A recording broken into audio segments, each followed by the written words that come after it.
English నేర్చుకోవడం అనర్గళంగా మాట్లాడడం మీ కల వెంటనే కాల్ చేసి క్లాసెస్కి రిజిస్టర్ అవ్వండి.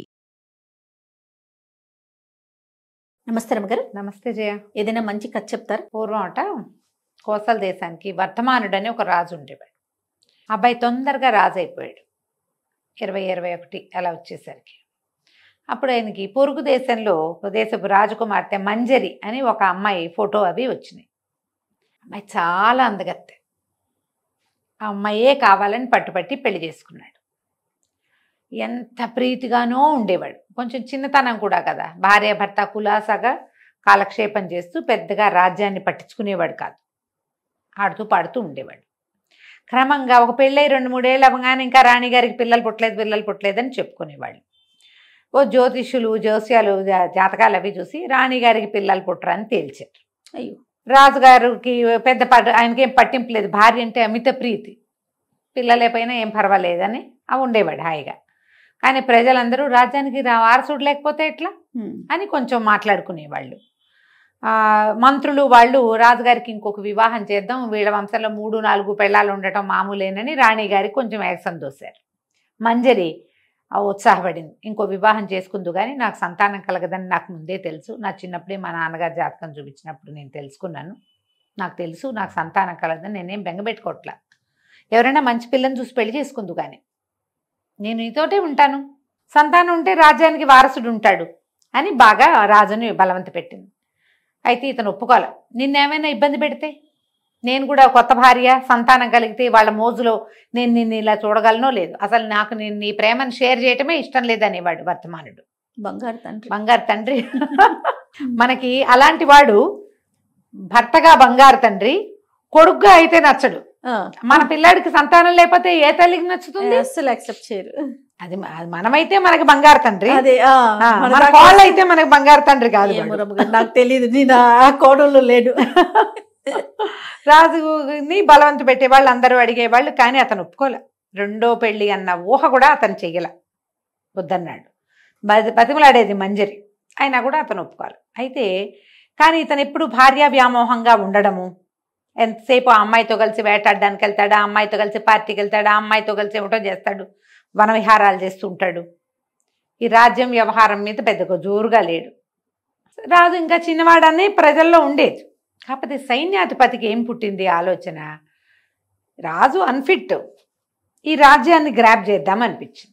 అతను కొంతమంది అధికారులను లోబర్చుకొని రాజు మీద తిరుగుబాటు చేశాడు. తిరుగుబాటు చేసి మొత్తం సైన్యం అంతా విరుచుకుపడింది కోట మీద. సైన్యాధిపతి అనేసరికి అతని చేతిలో ఉంటారుగా, కొంతమందిని నయానా భయానా లొంగదీశాడు, కొంతమందిని బ్లాక్మెయిల్ చేశాడు, కొంతమందికి డబ్బు ఇచ్చాడు, కొంతమందికి పెద్ద పదవులు ఆశ చూపించాడు. రాజభక్తి ఆటే లేని వాళ్ళందరినీ పట్టేశాడు. ప్రజలకు ఉంది రాజభక్తి, అధికారుల్లో కూడా కొంతమంది ఉంటారు, అందరూ లేరు. తిరగబడేశారు కల్లా ఈ రాజు ఒక నమ్మకస్తుడైన, తనకి చిన్నప్పటి నుంచి తనని చూసిన ఒకడు సైన్యాధిపతితో ఉన్న గుంపులో ఉండి అతను ఏం చేశాడంటే, రాజు ప్రాణాలకు ప్రమాదం రాకుండా రాజుని వర్ధమానుడిని తప్పించేసాడు, లేకపోతే చంపేసేవారు. పారిపోయాడు. ఈ సందట్లో మంజరి ఏమైందో అతనికి తెలియలే. అక్కడ జరిగిన గొడవ, ఆ కత్తి యుద్ధాలు, ఆ బాణాలు, ఆ గందరగోళం, ఆ కాగడాలు, ఆ వెలుతుర్లు, అర్ధరాత్రి ఏం జరుగుతోందో తెలియక ప్రాణాపాయ స్థితిలో తనకి సహాయం చేసిన వాడి సాయంతో నగరం నుంచి బయటకు వచ్చేసి అడవిలోకి వచ్చేసాడు. ప్రాణాలతో తప్పించుకున్నాడు. కానీ తిరిగి రాజ్యానికి దక్కించుకునే ఏ అవకాశమూ అతనికి కనపడలే. ఎవరు లేరు, అతనితో ఒంటరిగా అయిపోయాడు. అడవిలోకి వచ్చేసి అడవిలో ఓ చిన్న పర్ణశాల లాంటిది నిర్మించుకుని అక్కడ ఉండటం మొదలుపెట్టాడు. తపస్సు చేసుకుందాం, నేను రాజుని, నేను ఆత్మాహుతి అవి చేసుకోకూడదు, జీవించే ఉండాలి, తపస్సు చేసుకుందామని అనుకుని అడవిలోనే ఉండిపోయాడు.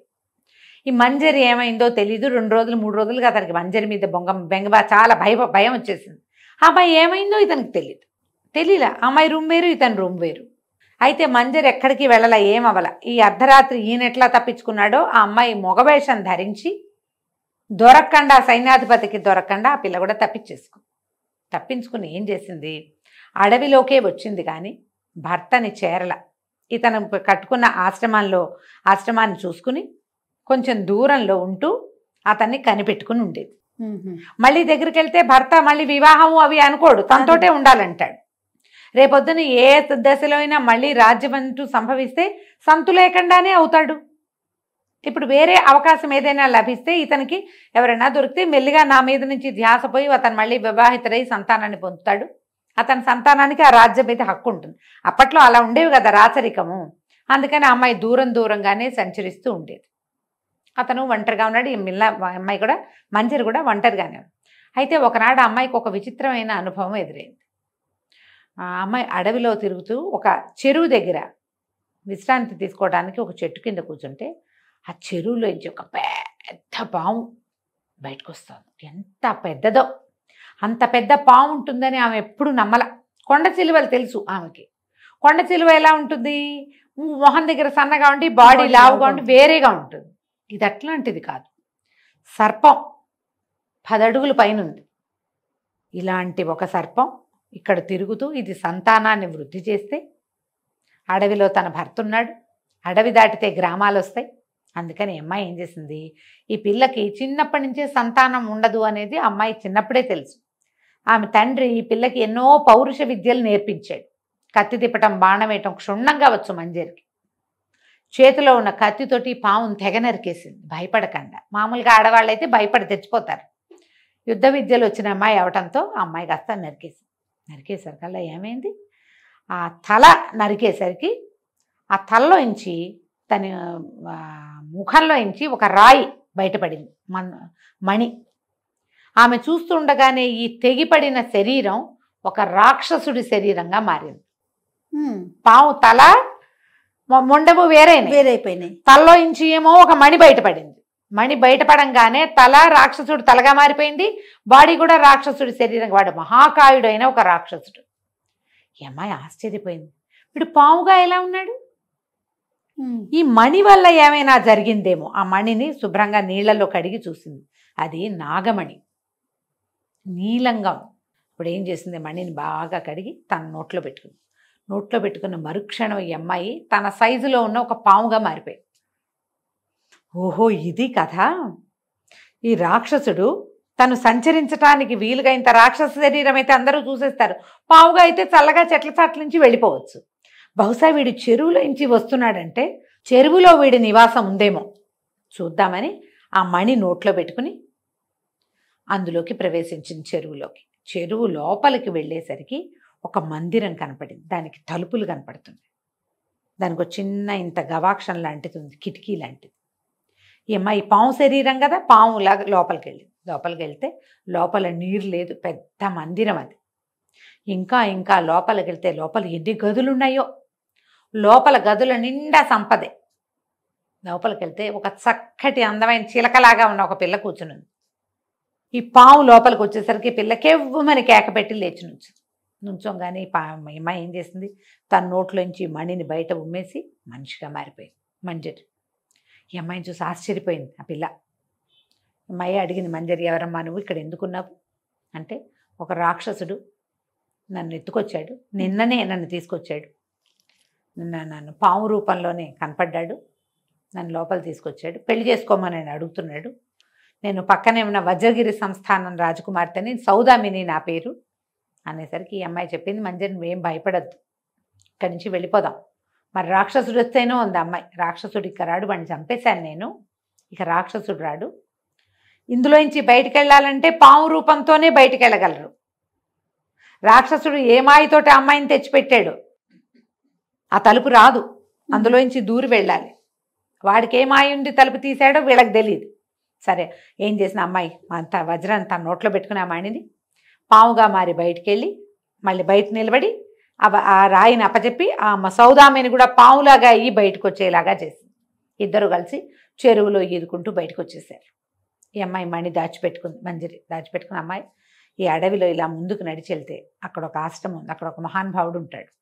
నువ్వు వెళ్ళి ఆయనకి దండం పెట్టి నువ్వు ఫలానా దాని అని చెప్పి నీకు సహాయం చేయమని అడుగు. తను మంచివాడు, నీకు సహాయం చేస్తాడు. నిన్నెవరు తీసుకొచ్చారో చెప్పద్దు, దారి తప్పిపోయి వచ్చానని చెప్పు. ఒక రాక్షసుడు తీసుకొచ్చాడని చెప్పినా పర్వాలేదు, కానీ నా పేరు చెప్పద్దు, నేను ఒక స్త్రీ కనపడిందని అదని ఏం చెప్పబోక అని చెప్పి ఆ ఆశ్రమం దాకా, భర్త ఆశ్రమం దాకా, వర్ధమానుడి ఆశ్రమం దాకా ఈ సౌదామిని వెంబడి పెట్టుకు తీసుకెళ్ళింది మంజరి. తన దారిని తను వెళ్ళిపోయింది. ఈ పిల్ల ఏం చేసింది, లోపలికి వెళ్ళి తలుపు కొట్టేసరికి ఈయన ఆశ్చర్యపోయాడు. బయట తడిసిన బట్టలతో ఓ రాజకుమార్తె నిలబడి ఉంటాను చూశాడు అతను. ఎవరు ఏమిటంటే ఏమై కొంచెం ఆయన ఏమనుకుంది, ఒక మహానుభావుడు అంటే ఎవరో ముసలాయన అనుకుంది పిల్ల. తీరా చూస్తే ఓ 25 ఏళ్ళు ఉన్న రాజకుమారుడిలాగా కనపడుతున్నాడు అతను. బట్టలు పాతబడినాయి కానీ ముక్కు మొహం బాగున్నాయి కదా. 25, 25, 26 సంవత్సరాలు ఉన్నాయి అతనికి. తలుపు కొట్టి అయ్యి చెప్పింది, నేను వజ్రగిరి సంస్థానం రాజకుమార్తెని. అడవిలో దారి తప్పితే ఒక రాక్షసుడి మాయలో బంధించాడు, ఎవరో మహానుభావులు రక్షించారు, నన్ను మా ఇంటికి చేరుస్తారా అనేసరికి ఇతను సరేనని ఒప్పుకున్నాడు. అతను గుర్రం అతని దగ్గర ఉంది. గుర్రం మీద కదా పారిపోయి ఇచ్చాడు. ఆ గుర్రం మీద ఈ రాజకుమార్తెని ఎక్కించుకుని వజ్రగిరి సంస్థానానికి తీసుకుపోయాడు.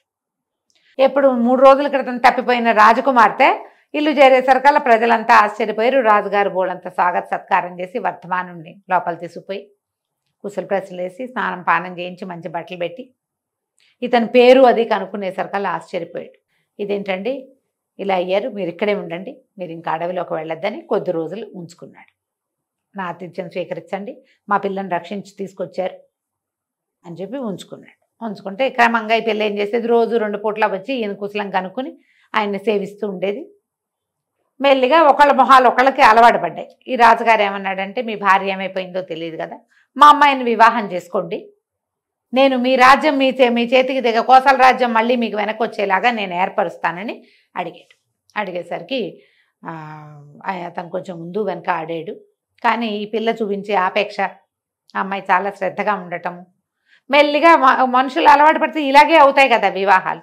మెల్లిగా ఆ రాజకుమార్తెని, వజ్రగిరి రాజకుమార్తె సౌదామిని వివాహం చేసుకున్నాడు. చేసుకుని వాళ్ళతో పాటే అక్కడ ఉన్నాడు. ఆనుపాను చూసుకోవాలి, 2వ రాజ్యం మీదకి దండెత్తాలంటే వీళ్ళు అంది సైనిక బలం అది కూర్చుకోవాలి కదా, వీళ్ళు ఈ ఏర్పాట్లలో ఉన్నారు. ఇంతలో ఈ మంజరి ఏం చేసిందంటే ఈ వజ్రాన్ని నోట్లో పెట్టుకుని సర్పంగా మారి ఊళ్ళోకి వెళ్ళటం మొదలుపెట్టింది, నగరంలోకి. ఈ సైన్యాధిపతి రాజుగారు సరిగ్గా చేయట్లేదని ప్రజలకి న్యాయం చేయాలని తీసుకోలా, రాజ్యాన్ని సొంతం చేసుకోవటమే అరాచకంగానే ఉంది రాజ్యం. ఈ అమ్మాయి ఏం చేసింది, మెల్లిగా మంత్రులు సామంతులు తమకి అనుకూలంగా ఉన్న వాళ్ళని ఒక్కొక్కళ్ళని కలిసి ఇతని మీద తిరుగుబాటు చేయటానికి పెట్టింది. మాట్లాడి ఈయన వజ్రగిరి సంస్థానంలో ఉన్నాడని వాళ్ళకి ఆనుపాను అందించింది. దాంతో ఇక్కడి నుంచి కబుర్లు వెళ్ళినాయి వజ్రగిరికి. రాజుగా ఉన్నటువంటి సైన్యాధిపతి సరిగ్గా లేడని, అతని మీద మీరు ఎప్పుడు దండెత్తి వచ్చినా మేమందరం సహాయం చేస్తామని ఇక్కడి నుంచి కబురు వెళ్ళేసరికల్లా వజ్రగిరి నుంచి ఒక చిన్న సైన్యాన్ని తీసుకుని రాత్రికి రాత్రి వచ్చేసాడు ఇతను. తెల్లవారేసరికల్లా ఈ అంతఃపురంలోకి ప్రవేశం. ఇప్పుడు కొత్తవాడికి కష్టం, రాజే అయితే అతనికి అన్నీ తెలుసు కదా, ఏ పక్క నుంచి వెళ్ళాలో ఏమిటో. అంతఃపురంలో ప్రవేశించి రాత్రి ద్వంద్వ యుద్ధంలో సైన్యాధిపతిని సంహరించేశాడు. తెల్లవారేసరికల్లా సభ తీర్చేసరికి తమ రాజే వచ్చేసరికి ఆశ్చర్యపోయారు ప్రజలు, అధికారులు కూడా. లోపలికి వెళ్లేందుకు అన్ని రకాల సాధనాలు అమ్మాయి ఏర్పరిచి పెట్టింది. మొత్తం అంతఃపుర రక్షకులతోటి అందరితోటి మాట్లాడుకుంది, మొత్తం ఏర్పరిచింది అనమాట. అందరూ ఆశ్చర్యపోయారు, రాజు ఎట్లా వచ్చాడో, ఇంతకాలం తర్వాత ఆయన మళ్ళీ ఎలా రాగలిగాడు, సంవత్సరం పట్టింది ఈ ప్రోగ్రాం మొత్తానికి. ఏడాది తిరిగేసరికి మళ్ళీ తమ రాజు వచ్చినందుకు సంతోషించారు. మంజరి కూడా వచ్చేసరికి రాజు భార్యని కౌగిలించుకున్నాడు. నేను నీకు అన్యాయం చేశాను, ఒక అమ్మాయిని పెళ్లి చేసుకున్నాను అంటే నాకు తెలుసు, ఆ అమ్మాయిని నేనే పంపించాను నీ దగ్గరికి వివాహం కోసమే. అప్పటికే ఈ సౌదామిని గర్భవతి కూడా అయింది. దాంతో ప్రజలు సంతోషించారు, తమ రాజు వచ్చాడు, రాజు ఒక భార్య వచ్చింది, సంతానం కూడా ఏర్పడింది. రేపొద్దున అరాచకం అయ్యే భయం ఏమీ లేదు. హాయిగా సౌదామిని తెచ్చుకున్నారు. తర్వాత కాలంలో 4-5 సంతానం కలిగారు. మంజరి యొక్క తెలివితేటలతోటి ఆ రాజ్యం ముందుకు నడిచింది. 2 భార్యలతోటి ఈ వర్ధమానుడు హాయిగా కోసల రాజ్యాన్ని ఏలుకున్నాడు. కథ కంచికి మనం ఇంటికి. చాలా చాలా బాగుంది రమ్మ గారు. నమస్తే. నమస్తే జయ.